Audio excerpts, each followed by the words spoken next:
Sanatana Dharma 101 class continues with Bhakti Pravah. So, why should we do Bhakti? We have studied Veda. Vidajnane iti Veda. Veda are the corpus of knowledge. It gives so much knowledge. Whether it is knowledge to get bliss in this world or bliss in the superior world. Nisreyasya abhyudayaha.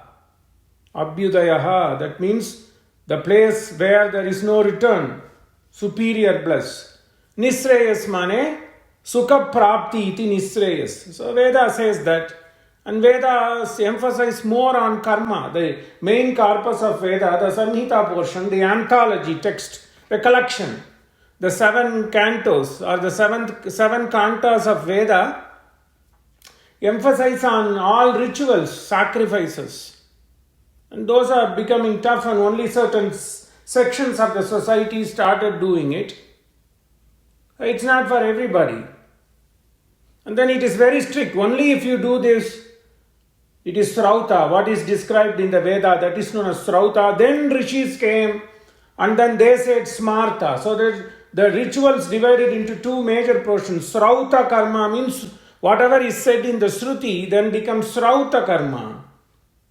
Though predominantly there are 7 Paka Yajna, 7 Soma Yajna. Paka mane cook.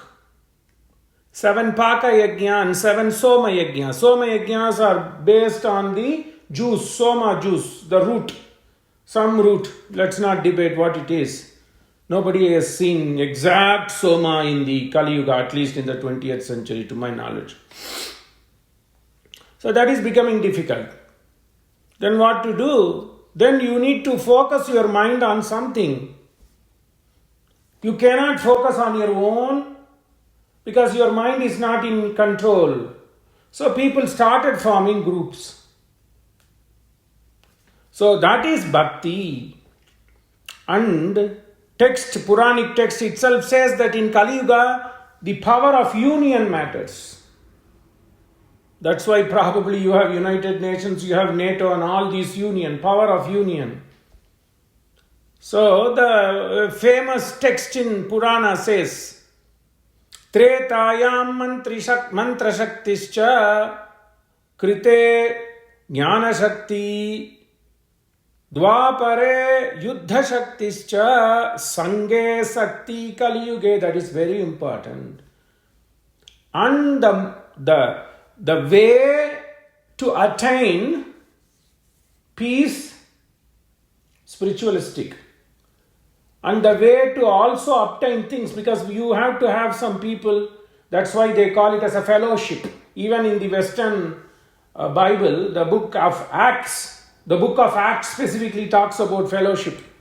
So you know that if you go to a place of worship on a Sunday, your father knows the banker, so then you get a job. Of course, you have your own merit, but it helps. So both for the benefit, the materialistic benefit, the worldly benefit, and the spiritual benefit, these fellowships matters. In other words, it's congregation. And what do you do in congregation? You share affection. You share affection to the Supreme, to the Master, and seek His affection, give and take kind of thing. And at the same time, you share affection to your fellow human being.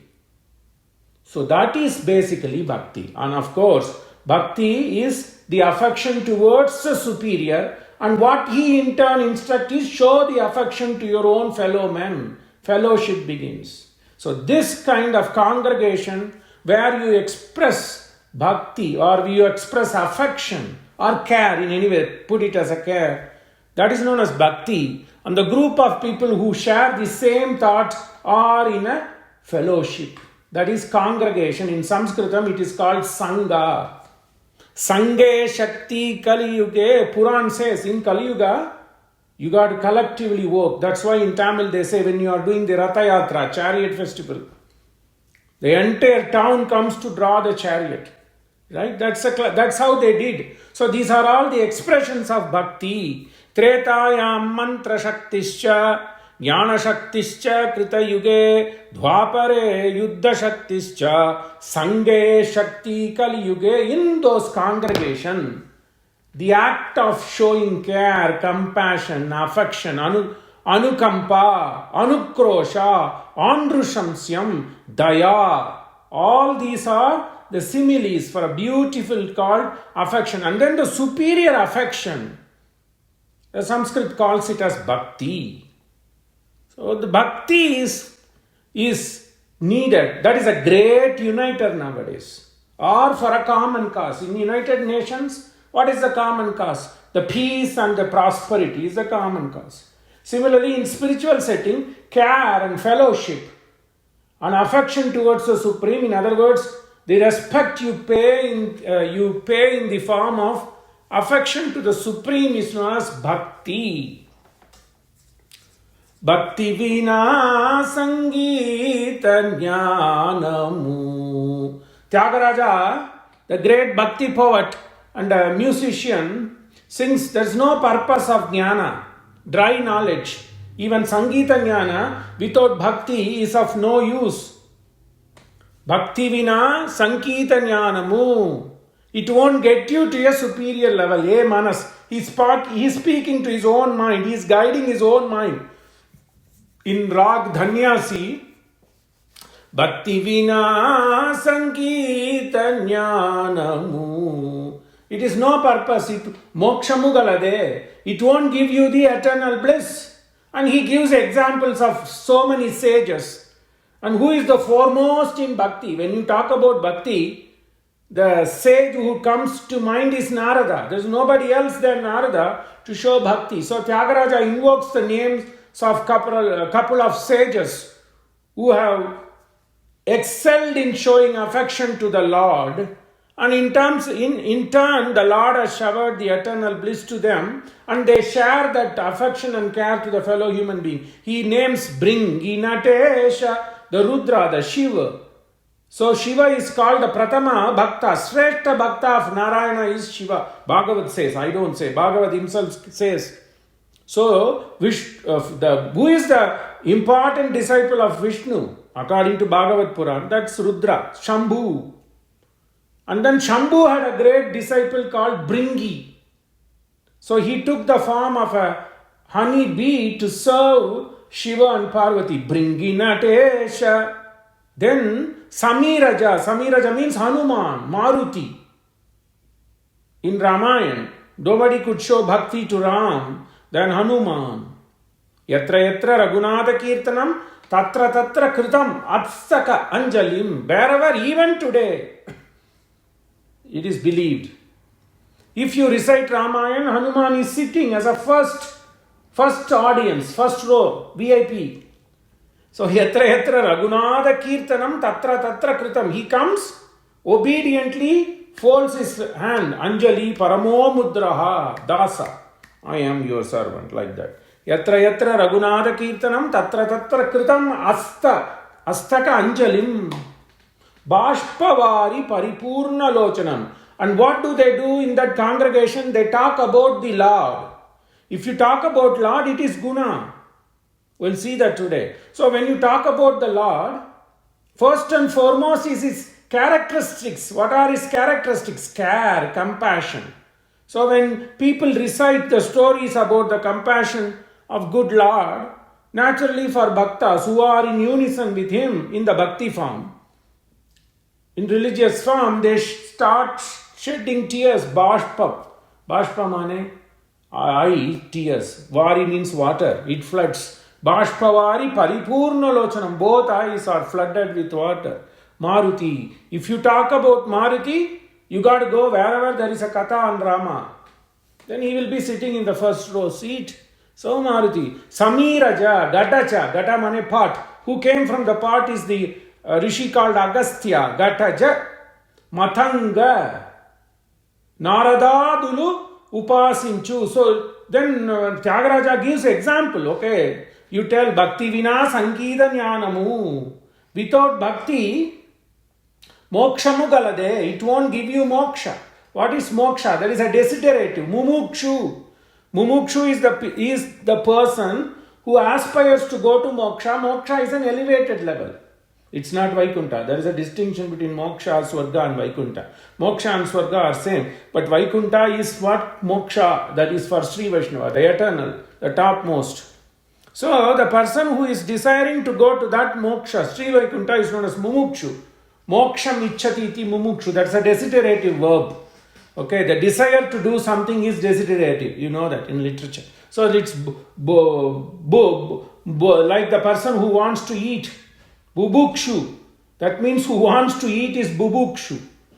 Mumurshu. Mumurshu is negative one. The person who wants to die is known as mumurshu. Anyway, these are all examples of desiderative verbs.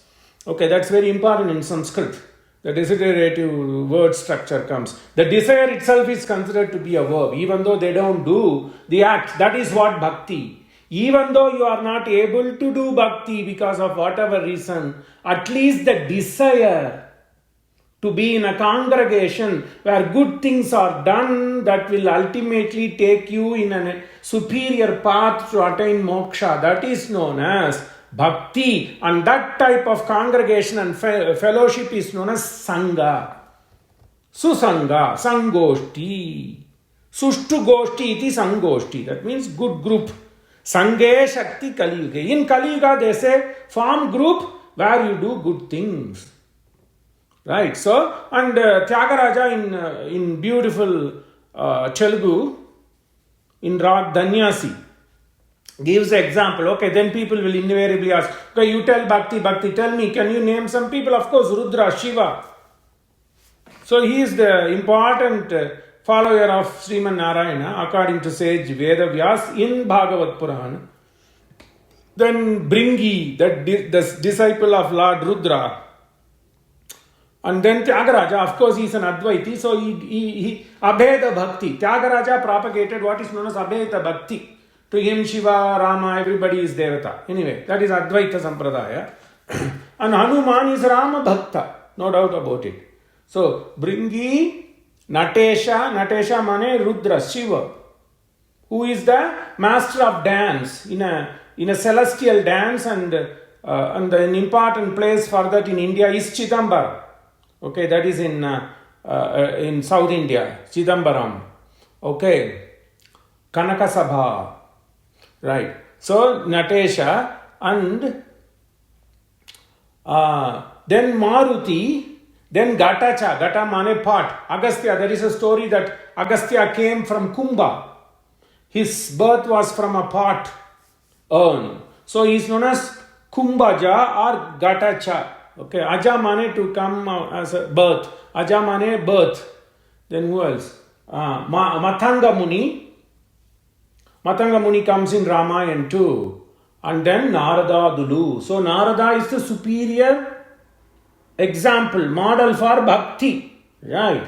So Narada, all these people prayed, and what did they use? The vehicle for their prayer is bhakti. So don't just be only learning Shastra.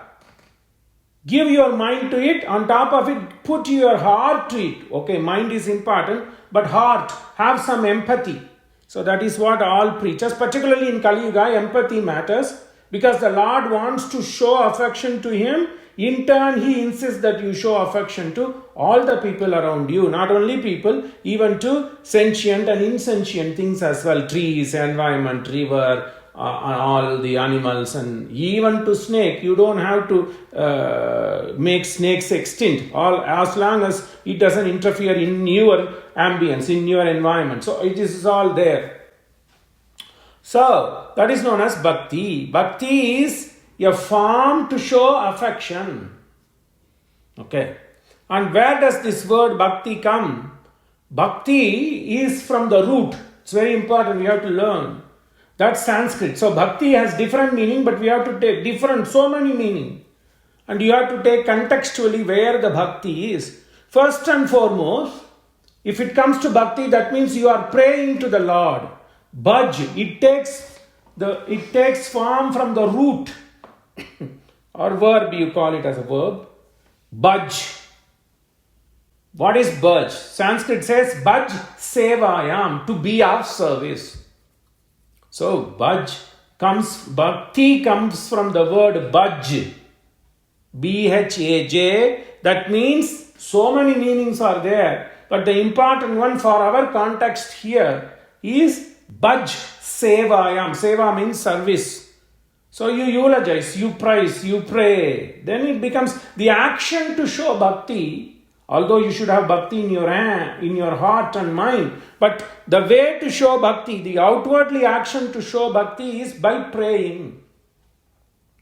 They will say that Sanctorum liturgy in Western Abrahamic religion, it's Latin. Now they do it in the local vernacular, but beautiful. So what does it do? The bhakti should attract you to be among men. Those men are attracted towards in a good way, in a religioustic way, in a spiritualistic way, attracted to the Supreme, the Maker. So you need to use an expression, and that expressions, the action, all in a communion, in a group, in a fellowship is known as bhakti. And how the Sanatana Dharma does? Sanatana Dharma does that bhakti through Veda, but that Veda is not for everybody. So the people refined, people matured, and they said, we want to involve all people. Then the easiest way is to sing the name of the Lord. Whatever the Lord you choose. So that is known as Sankirtanam. Kirtanam mane to sing. Sam is the upasarga, added one. So that sam means well, sing good. So in Latin churches you call it as a liturgy. Right. So then they invoke the God, then they invoke the sages and saints who are the bhaktas, are the servants of the Supreme. So they invoke, Yax sage, pray for us. So that they do in a chant, Gregorian chant they call. So they set into some form of singing, whether it is in Indic culture, Sanatana Dharma, or Oriental culture, or even Buddhist culture. This liturgy to attract people in a communion is there. And we see this predominantly in India, particularly in South India. And of course in Catholic churches, and if it is particularly in Rome and those parts of Eastern Europe, still they do it in Latin. So liturgy, so it's a Gregorian chant they call, so invoking the saints in a set routine structure. Sometimes it is monotonic tone, that attracts you, brings you, gets your attention. So first understanding Bhaj. Bhaj means to serve. Then beauty is Bhaj means division. So are we dividing people? No. You are dividing yourself from those people who do not believe. Same. You have to take that meaning contextually. Bhakti means first and foremost to serve. Bhakti means allocation, offering, separation or division. What is division? So are you dividing the people? No. You are grouping yourself with some mindset to do something good. You have to take that way contextually. Right? So that is also known as bhakti. But the most important meaning is to serve. Bhaj means sevayam, to serve. So do you have to serve only the Supreme? No. You have to serve the Supreme, and the Supreme insists you to serve the mankind. So what is this? So then bhakti also gives you a meaning to acquire. So what are you doing? Bhakti means service. Bhakti means grouping. Bhakti means offering. All the root word bhaj. Then another important meaning is to acquire. So what are you acquiring? You are acquiring the love of God, and the people next to you, sitting next to you on a mass or in a music goshti, on a nama sankirtan goshti, right? So they are acquiring your friendship. They are acquiring Lord's friendship, Saka. Of course, there are 9 different types of bhakti, and one type of bhakti is the affection as a friend. A classical example for an affection as a friend is the friendship between Lord Krishna and Arjun. And servant. A great example of a servant is a Maruti, Lakshmana, the brother of Rama. So it doesn't matter. Aham sarvam karishyami. So when Rama says, no, don't come, Lakshmana, you are not asked to come by our stepmother Kaikeyi. Why are you coming? No. You are my master. Aham sarvam karishyami swapatascha jagratascha. Whether you are awake or you are sleeping. If you are sleeping, I'll be the first one to make the bed for you. Swapatascha jagrata. When you are awake, if you want to pluck some flowers to do puja, or if you want to pluck some fruits, I will be the one who will be walking ahead of you. Jagratascha swapatascha aham sarvam karishyami. That is an embodiment of a relationship, affection as a servant, in a good way. I'm not saying slave and things like that. It's out of your own will and interest, showing your friendship, showing your affection, to do service, to be of service to your master. That is Lakshmana. Sakya Bhakti, Gugha, Vibhishana, Sugriva. They all hugged Ram, Lord Ram, as a friend. Ram told them that you are a friend. And in fact, he goes one step further and says, no, you are our brothers. So my father, don't think only has 4 sons. My father now has 7 sons. Guha, the boatier. The Sugriva, the king of the monkeys, right? And then Vibhishana, the brother, youngest, most brother of Ravana. And he crowns him to be the king of Lanka after Ravana goes away. So, 7. So those are all expressions. And as a Bhakti Bhagavata is Dhruva, Prahalad, that is Nrisimha avatar, right? 4th avatar. That happened in Krita Yuga, Narsimha avatar, the chimeric structure. In a way, you can say that the chimeric structure, it's not only in recombinant DNA you do the chimeric structure. Long time back it happened, okay? So Nrisimha, so the hybrid lion and human avatar, okay? So that is for a bhakta. So you acquire that friendship. So bhakti, an important meaning is also known as to acquire something. And if you are in fellowship of spiritual fellowship, true spiritual fellowship, you are not aspiring to acquire small and cheap and mean things. Rather, you want to acquire the bliss. So, bhakti is also known as acquire. See, the simple word bhakti is not simply singing. Bhakti brings all these meanings in together. Abhitaptam ayopi mardhvam bhajate kaiva kata saririshu. Beautiful. So how do you know this bhakti? Bhakti means bhajet. Bhajet means to acquire. So how do I get that meaning? Not me. Apte, Vaman Apte, the great linguist in the 1860s, around that time, he brings this. Okay, bhakti. Bhakti means to acquire. What to acquire? Superior bliss. Affection of the Lord, and your fellow people also acquire your affection towards them. So how did he get this meaning? So he takes a beautiful poem. Imagine, this is roughly about 150 years back. No Google dictionary. No AI. Forget AI. Even Google, that was not there. Even textbooks were not there. Maybe palm manuscripts.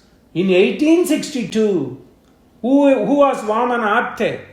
This is a quiz for you. We referred that name in the class. Who was Vamana Apte? Vamana Apte was the first, prior to Monier Williams. Monier Williams published the English Sanskrit English dictionary in roughly about 1869 or 1870. But Vamana Apte from the city of Pune. Pune is very known for its Sanskrit and Indic studies. Bhandarkar Research Institute, Oriental Research Institute, one of the finest repository of text knowledge in Indic studies.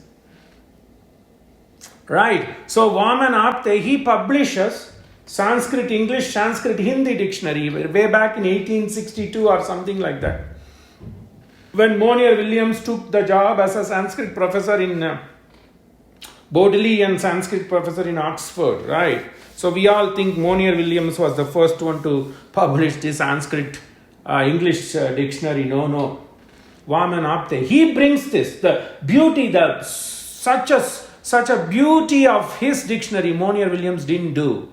In my mind, he could not, because he might not have gotten the access to all these literature. If he gives a meaning, okay, bhaj, what is the meaning of bhaj? Bhaj mane, to acquire. Karidna, to acquire. Then he will say, where did I get this meaning from? Then he will bring a quotation from a literature, well published, whether it is a Upanishad or Veda or Ramayana or Raghuvamsa or Manusmriti. He will quote. Monier Williams did not do that. This Apte, Vaman Apte, imagine, salutations to him. Without these people, we would not be here at all in Sanskrit literature. Right? Perhaps people would have done that in Latin, particularly in German. So German universities also pioneered, even before Oxford. I would call German universities pioneered research and documentation of Veda and Sanskrit literature. Anyway, Leipzig and all those places. Tübingen.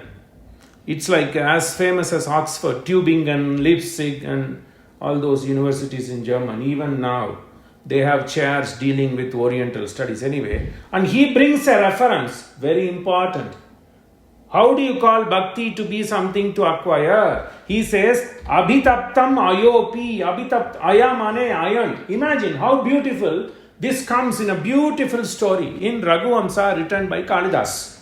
So, Kalidasa is talking about the story of the people of Raghu dynasty starting from Dilipa. Dilipa's Ram's forefathers. Dilipa's son is Raghu, Raghu's son is Aja, Aja's son is Dasharatha, Dasharatha's son is Rama. So 4 generations before Ram, there lived a monarch in Raghuvamsa called Dilipa.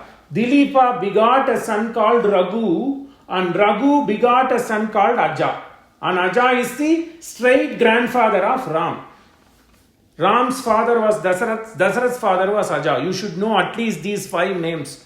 Dilipa, Raghu, Aja, Dasaratha, Ram, Kush and Love. At least these 6 people you should know in Raghuvamsa. Right. So Aja's wife was known as Indumati. Beautiful story. That Indumati dies early.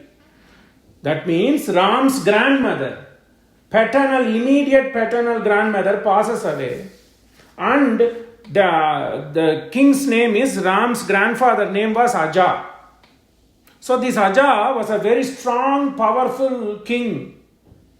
He breaks down. When he breaks down, how was his state? Kalidasa is known as a poet of similes. You cannot match him. Nobody can surpass him when he gives similes. Every poem, mostly 90% of poems of Kalidasa will have simile. So he says, he compares the nature of the king Aja with that of an iron, rugged iron rod. But then what happens when the rod is put in heat? Over 300 degrees or something like that. Even though the iron, it's very difficult to even bend iron. But when you put it in a high temperature, you can bend it. Can you believe iron is so hard? But when some external pressure like heat, a Sanskrit word for heat is known as tapta. Tapa. Tapa mane saro. So tapta mane heat. Tapta mane saro. So he uses the same word with different meaning. So when the iron gets heated, tapa samskar they say. You put branding, in other words, right? So when you put the iron in heat, in tapa, you can bend it, even though the innate nature of iron is very hard to bend. Like that, this Aja got into the tapa or sorrow of the loss of his wife Indumati. So he collapsed like as if an iron rod was collapsing. Then when he says that, the iron rod acquired softness. So imagine. So Kalidasa says, you put the iron rod in the heat, it acquires softness. That is what King Aja acquired when his wife Indumati died. Beautiful poem of Shah. He says, Abhitaptam, extreme tapta, Abhitapta. Abhitapta is an adjective. Abhi is an adjective. When the temperature goes high, Abhitaptam ayam. Ayam means iron. Iron and ayam. Look at that. Linguistic similarity. Similitudes. They call it as similitudes in logics. So, this iron becomes soft in the presence of an external temperature. Likewise, this Aja Raja acquired sorrow because of the loss of his wife Indumati, who was the grandmother of Ram. Vilalapasa bashpa gadgadam sahajam api apahaya dhiratam. Apahaya dhiratam. This sahajam, innately this king, like iron, is having innate strength, ruggedness. This Aja was innately strong, but he collapsed when his wife died because of tapa. Similarly, when a rod is put in the heat, it acquires some softness, nature, mardavam, mrudata, mrudu, softness. It acquires softness because it is put in a heat. Abhitapta ayopi mardhavam bhajate.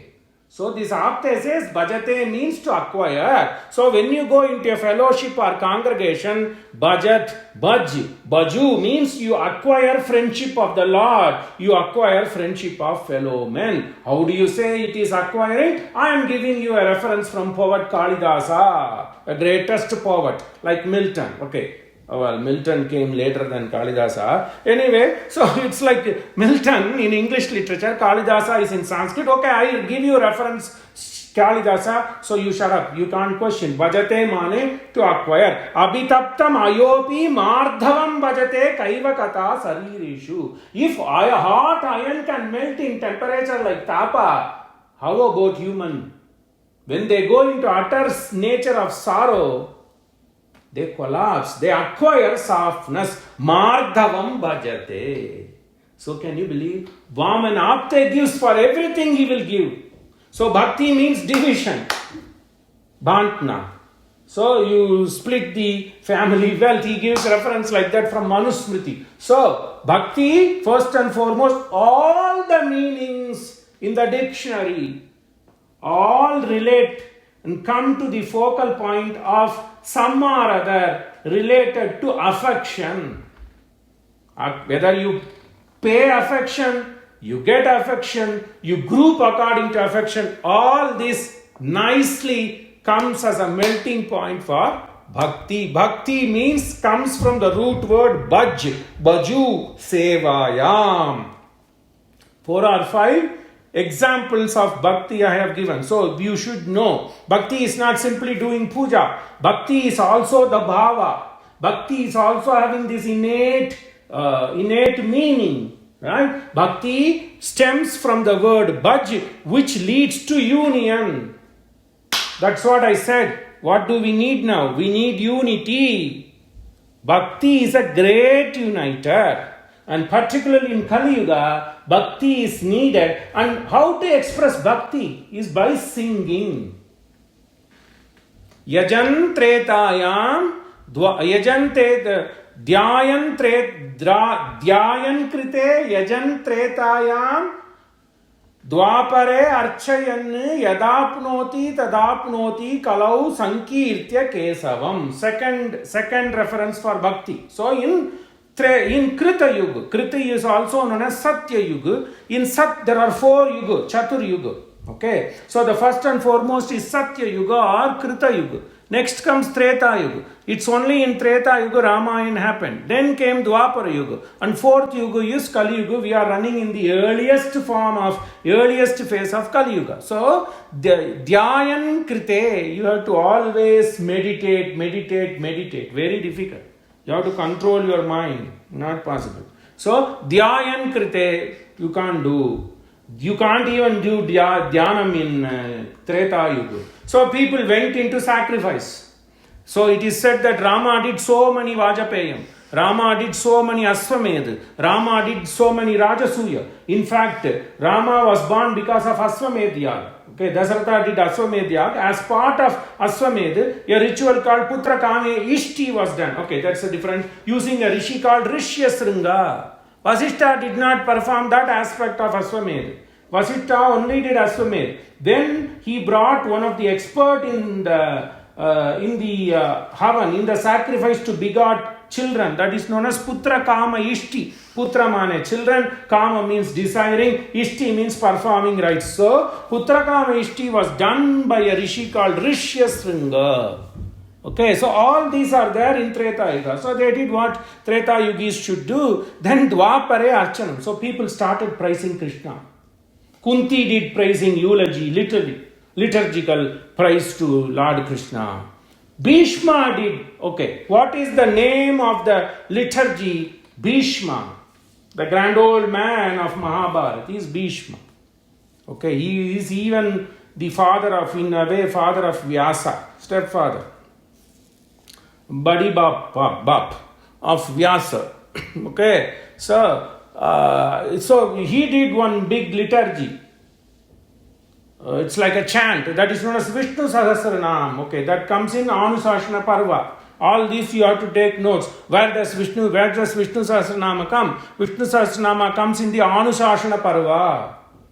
Okay, in Anushasana Parva. That one chapter called Anushasana. So, what all the things that has to be done, Bhishma says to Yudhishthira. And one thing is do prayers, do eulogy, do obeisance by chanting the name of Hari, the Lord. And that is known as Vishnu Sahasranama. Very popular.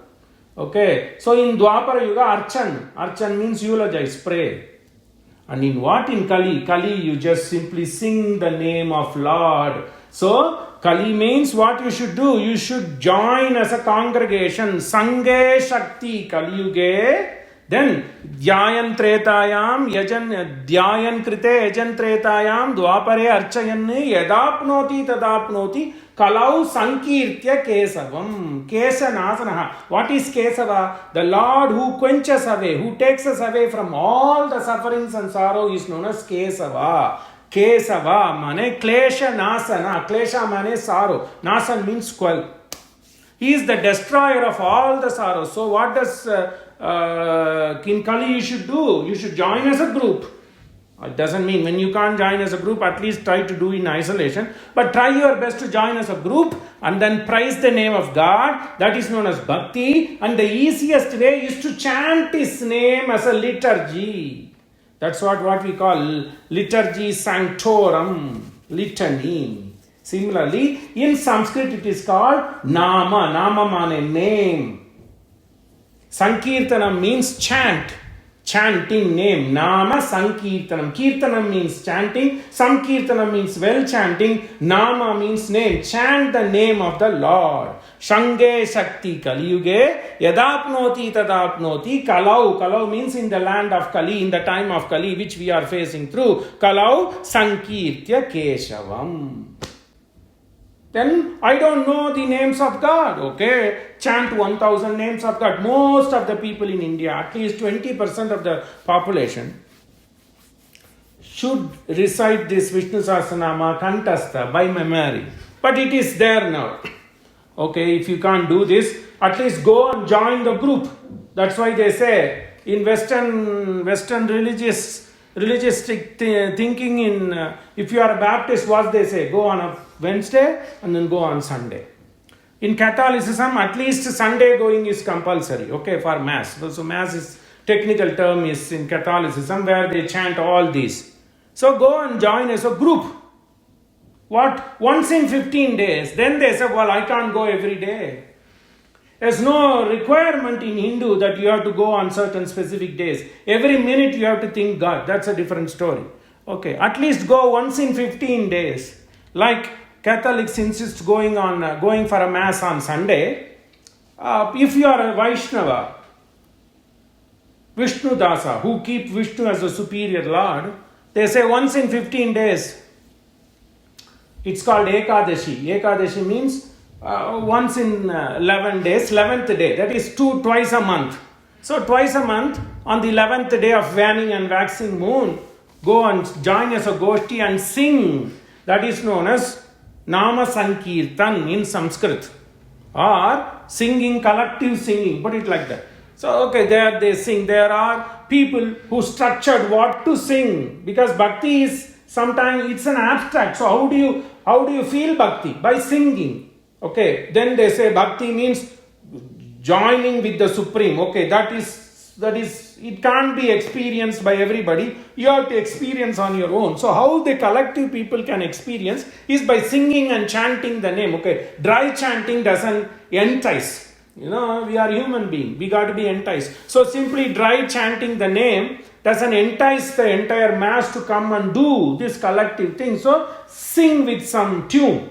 So that is what they say. They have a percussion instrument, they have a string instrument, they have a wind instrument like flute, string instrument like violin and veena, and percussion instrument like drums. In India we call it as mridanga or tabla, whatever it is. So they form this group and they sing. So that protocol, the way to express bhakti or the way to feel bhakti is known as bhajan. Then the word came bhajan.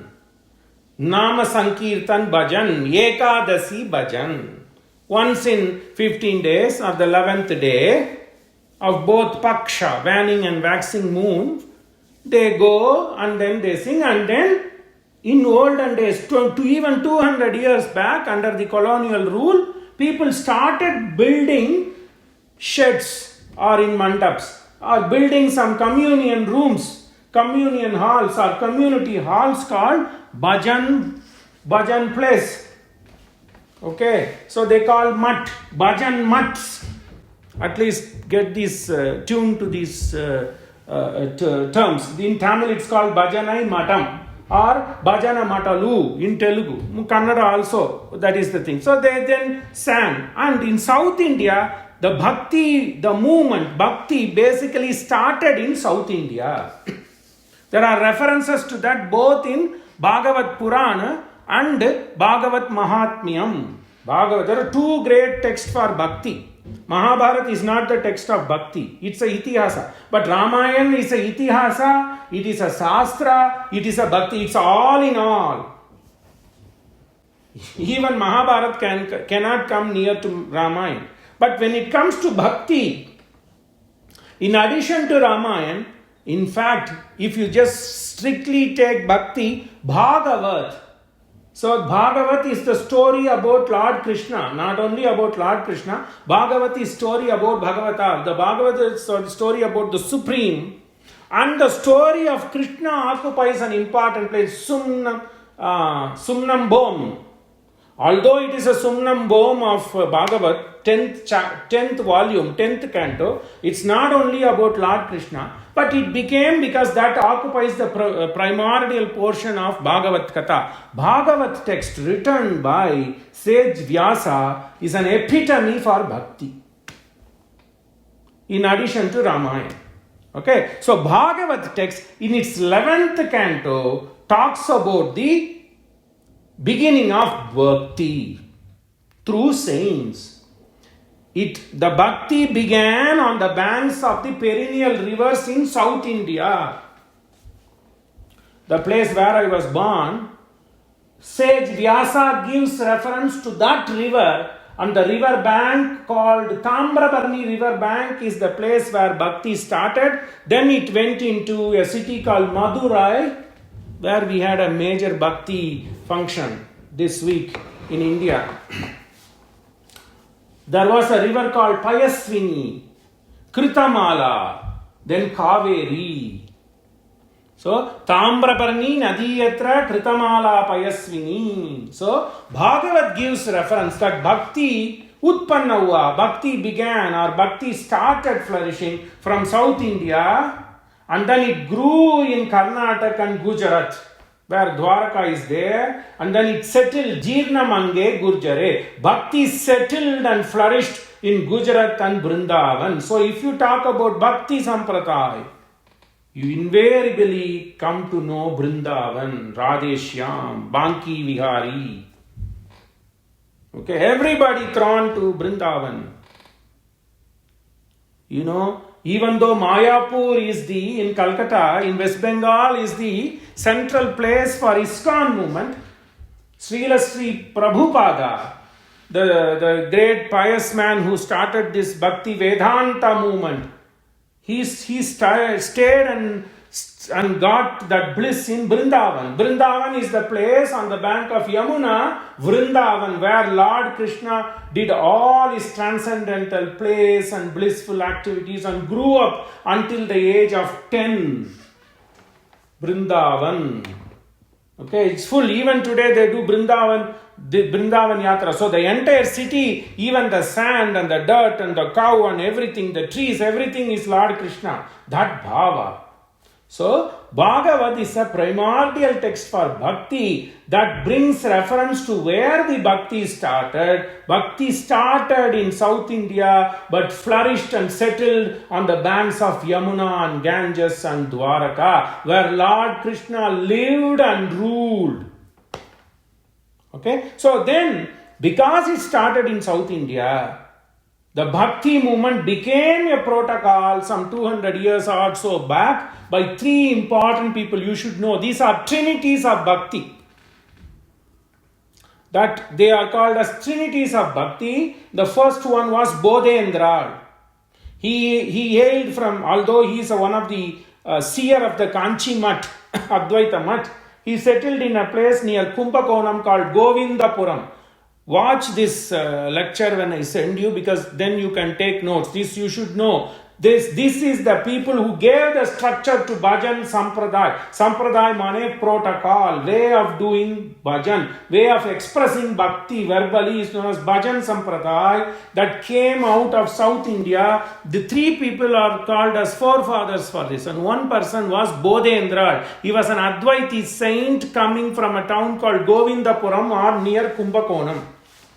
The second one was originally a Divan of Mysore, but he moved to a place also on the bank of Kaveri near Kumbakonam called Trivisanallur. His name was Sridhar Ayyawal. Bodhendra was an ardent devotee of Ram. Whereas this Sridhar Ayyawal is a beloved name, a name given for as a pet name. You can keep it like that, reverential pet name. Sridhar, Swami Sridhar, you can take it like that. Swami Bodhendra, who is an ardent devotee of Ram. Swami Ayyar, Sridhar Ayyar, who is an ardent devotee of Lord Shiva.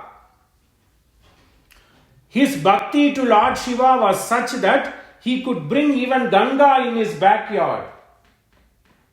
And the third one was Marudanallur's Swami in a place called Marudan. These three people lived more or less during the same time. They gave structure to express Bhakti in a goshti, in a group form, using singing poems set in tune and meter.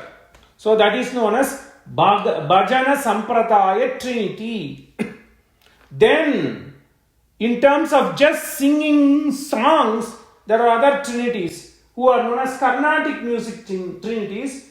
The foremost among them was Shyama Shastri, who sang in Telugu. He was an ardent devotee of Kamakshi, late, the goddess Kamakshi.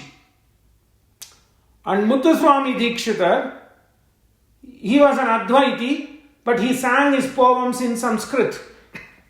And Tyagaraja was an ardent devotee of Ram. You see, most of the people are only Ram. Bodhendra is Ram. Marudanallur's Swamiji was Ram.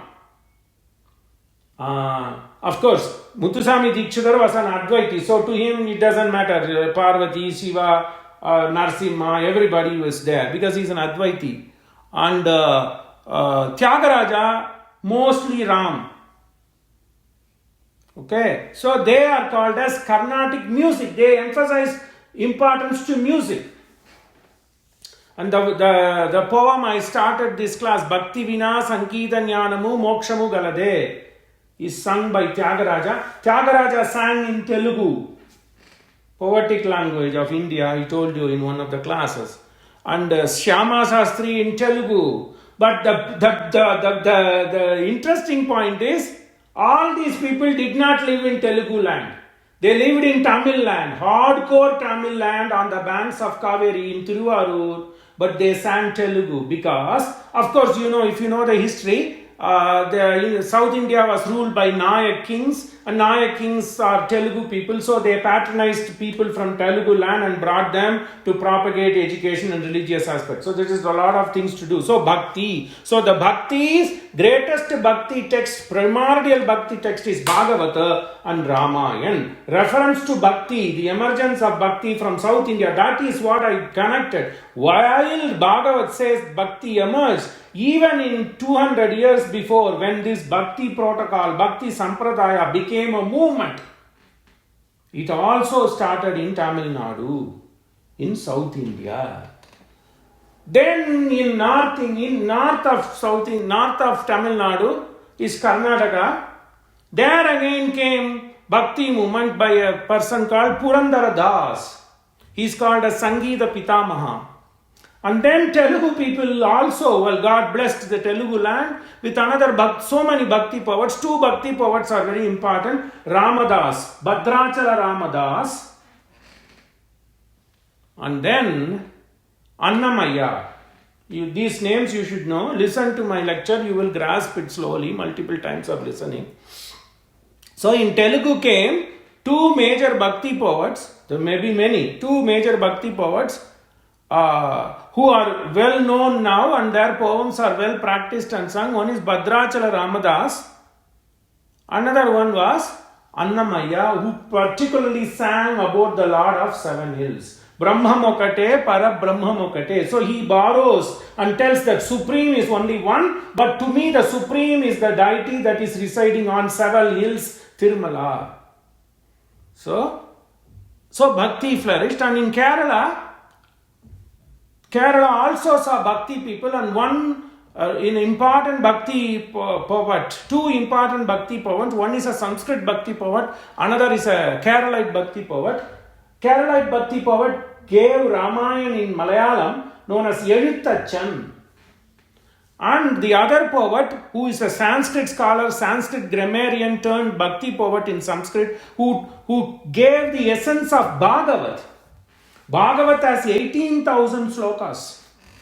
Some say 10,000, some say 12,000, but some majority's opinion is Bhagavat structure written by sage Vyasa has 18,000 slokas, and the summary of these 18,000 slokas were given in 100 chapters by 1,000 slokas by a Sanskrit scholar and a poet called Bhattadri.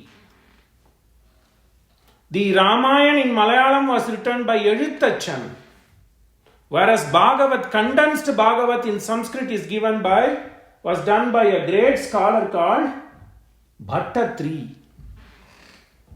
And Bhakti movement also flourished in Maharashtra. Maharashtra is called Sant Bhumi. The epicenter of the Bhakti movement in Maharashtra is a place called Pandharipur and Namdev, starting from Namdev to Tukaram. So Maharashtra, the capital is Mumbai. That is known as land of Bhakti saints, because so many people, they all sang poem in a structure called Abhang. Bhang mane split, Abhang mane flow. Continuous flow of Bhakti in Marathi, the native vernacular of land of Maharashtra, is known as Marathi. And the Abhang structure, Abhang is a meter, and Abhang also means uninterrupted Bhakti. You can take it like that. Starting from Namdev, Eknath, then to Tukaram. Tukaram was most famous of all of those. Okay, Gorakhumb. Beautifully, he brought the masses together. Uta Pandaricha Raja, Bhadavela Jala, Tava Vaishna. This is Marathi, slang Marathi in Abhang. So this guy, this saint is known as Gorakhumb. He was a potter. So Bhakti, what did I say? Bhakti is a uniter. It shattered the caste and varna system, and it brought people, whether you are a shoemaker, Raidas was a shoemaker, or Kabir Das was a weaver, Tukaram was a Tukaram, and then Kabir Das and Raidas, and even ladies like Sant Mirabai. So it shattered the boundaries. So Bhakti became an uniter, and one such man was Gorakumbha. He was a potter in Maharashtra, and he is making the Lord of Pandaripur, Pandarinath, Panduranga, Vittal. It's very difficult because I only have so many weeks to finish. So Bhakti itself is one whole course, more than a course, Bhakti 1, Bhakti 2. So he says beautifully, we'll finish with one abhang, so you get a flavor of it. Uta Pandaricha Raja Bhada Vela Jala Tava Vaishnavancha Dari Darshana Siyala Darshana Siyala. See, he's singing in the native tongue. So when he sings, you see that flow, that meter, abhanga meter. So he says, hey Lord of Pandaripur, there's a beautiful river. Maharashtra has a lot of rivers. That's where the river Godavari, the river Krishna all originate. Right? So, on the Western Ghats. So he says, hey Lord of Pandaripur, get up. Time is up. Sun has come on the horizon. So, Uta mane get up. Uta Pandaricha Raja Bhada Vela. Gone. Time has gone. Sun has come. Bhada Vela Jala. Tava Vaishnavancha Dari. Dari means door. People, Bhakta, Vaishnavas have already come to your doorsteps to seek your affection. That's what I say, Bhakti. They are expressing Bhakti to get your affection, so you get up, don't sleep. Prabodhana. Though they are doing Suprabhat. Uta Pandaricha Raja Bhada Bela Jala Tava Vaishnavancha Dhari Darshanasya. Allah, they have come. What for? To seek your blessing. So, then Gujarat is the land of Lord Krishna. Lot of Bhakti people came. And one foremost of Bhakti poet is Nrisimha Mehta. And Nrisimha Mehta's poem is what brought the people together in the bhajans sung and headed by Mahatma Gandhi for his freedom movement. Vaishnava Janato Pyare Kai Kyare Kahiye Jo Pida Parahe. So this is the famous poem which Mahatma Gandhi used to recite, and we know Bhave and all those followers, great followers for freedom movement in India, when they congregate, so they used to sing in Gujarati. So the entire land, and of course, to our immediate memory, the Bhakti movement, global Bhakti movement, ISKCON, the Krishna consciousness movement of Srila Sri Prabhupada. That's basically he's a West Bengal person who got that bliss when he was meditating in Vrindavan, and he took that Krishna Bhakti movement all over the world, New York to San Francisco to Melbourne to Sydney, you name it. Headquarters is in West Bengal, and West Bengal's gem of Bhakti is Chaitanya Mahaprabhu. Gaudiya Sampradaya. So Chaitanya Mahaprabhu, great. So from Narada all the way till today to Tyagaraja and other vernacular saints, they brought people together. Of course, not wavering away from the basic tenet of Veda, because it's Sanatanis. So they are not going to say Veda is not the base. Everybody says Veda is the base. So that is Sanatana. Then they made that so that it flows like a river, canals. So river alone is not enough. You need to channelize into canals. Those canals are known as Bhakti canals. And all the stories of these have been chronicled in a great text called Bhaktamal. Right? So we'll see that in the next class. Sahana vavatu sahana bhunaktu sahaviryam karavavahe tejasvinavaditamastu ma vidvishavahe. Om Shanti Shanti Shanti. So Bhakti united people. Even today it is uniting. Maybe in different forms. Okay? Mangalam Bhavat. We'll meet in the next class tomorrow. Bye. Thank you, sir.